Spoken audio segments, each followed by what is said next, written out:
Quantos deputados tu acha que o povo elegeu em 2018? São 513 ao total. Quantos desses 513 tu acha que ele elegeu? 20% disso. 5. Em 2018, 27 deputados dos 513 deputados foram eleitos dependendo do voto direto. Eleito do que a gente entende de eleição, do tipo, o cara que mais ganhou Tu chegou voto... na urna e escolheu um cara, tá? Só 27 foram eleitos desse jeito que tu tá imaginando. Entendi. Porque quando tu bota o voto na urna, o que acontece não é Colegiando. computar direto pro deputado, computa pro partido. E aí nisso tudo tem uma fórmula. 18 cálculos depois se distribuem várias cadeiras do Congresso para os partidos e os partidos ocupam isso conforme os votos.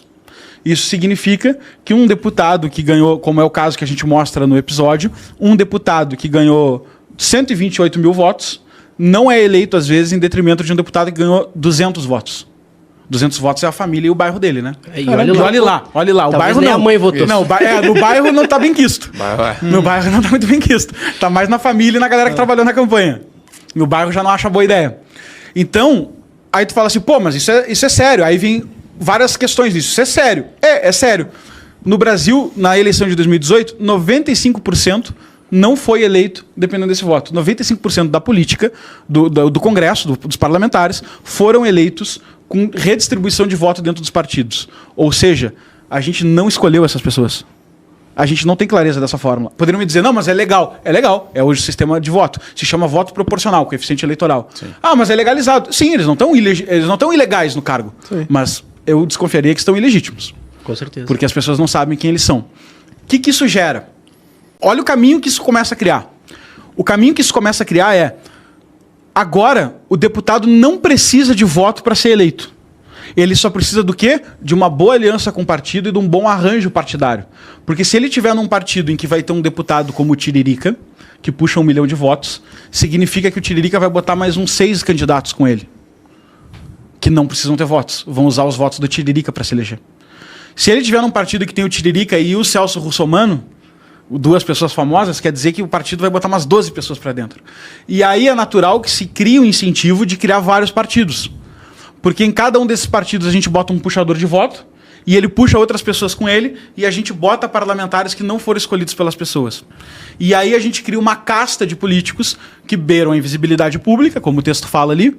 E que são dinossauros ali, já vivem estão lá dentro do Congresso, sem depender de voto, pegando fundão eleitoral, usando dinheiro para... O cara não conseguiu o voto, o cara tá lá dentro, ele fica lá dentro governando, votando, escolhendo pela população, aí sai o fundão eleitoral, que ele mesmo decide ter fundão eleitoral, ele fala assim, quero fundão. Aí ele vota o fundão eleitoral, sai o dinheiro, ele pega o dinheiro para fazer propaganda dele.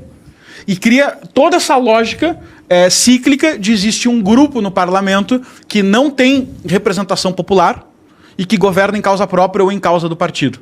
O nome que a gente dá para isso é Centrão. Agora, o que significa 5% ser eleito? O quórum mais apertado, vamos falar de quórum de impeachment aí, tem que ter 25% para vetar, cara. Tu não consegue vetar nada. E são esses caras que negociam com o presidente, são esses caras que definem as pautas que são votadas lá dentro. Então, o Congresso brasileiro é, no meu entender, agora uma opinião pessoal, né, é uma oligarquia. Sim. É uma oligarquia, é um grupo de poucos que governam pensando no bem de si próprio, sem prestar atenção no povo. E isso fica evidente para todo mundo que conhece esse sistema, conhece esses números e vive lá dentro. Não há interesse em representar a população porque não é necessário. Não existe vínculo entre o voto e o candidato. Só precisa que existam os puxadores de voto. Então, sabe aquele grupinho que tu conhece dos deputados? Porque a maioria tu não conhece, mas tem um grupinho que tu conhece. Normalmente esses são os caras que têm voto. Esse grupinho que tu tá imaginando agora, tá todo mundo pensando nos deputados agora. Normalmente esses são os que têm voto. Por isso que você conhece. Que puxaram uma outra leva. Que puxaram uma galera que não tem voto nenhum. E vive lá dentro há 50, 60 anos, 40 anos. Eu não vou citar os nomes aqui, mas eu fiz uns cálculos. Cara, tem cara que tem duas vidas minhas dentro do Congresso. O cara, ele fica mudando, né? Ele vai pro partido, ele vai pra chefe do partido, ele vai pro não sei o quê, ele vai pro Senado, ele tem uma influência dentro do partido ali, mas não recebe necessariamente esses votos e Não recebe. Não depende deles. Sim. Mas ele escolhe... Aí os donos de partido viram pessoas extremamente poderosas. Porque eles definem... Tu quer te candidatar, Arthur? Eu falo o seguinte, olha... No meu partido tu vai ser eleito. O que tu me dá em troca? Tu vai votar assim? Tu vai votar assado? Tu vai devolver o fundão? Como é que tu vai fazer? Vira uma moeda de troca ali.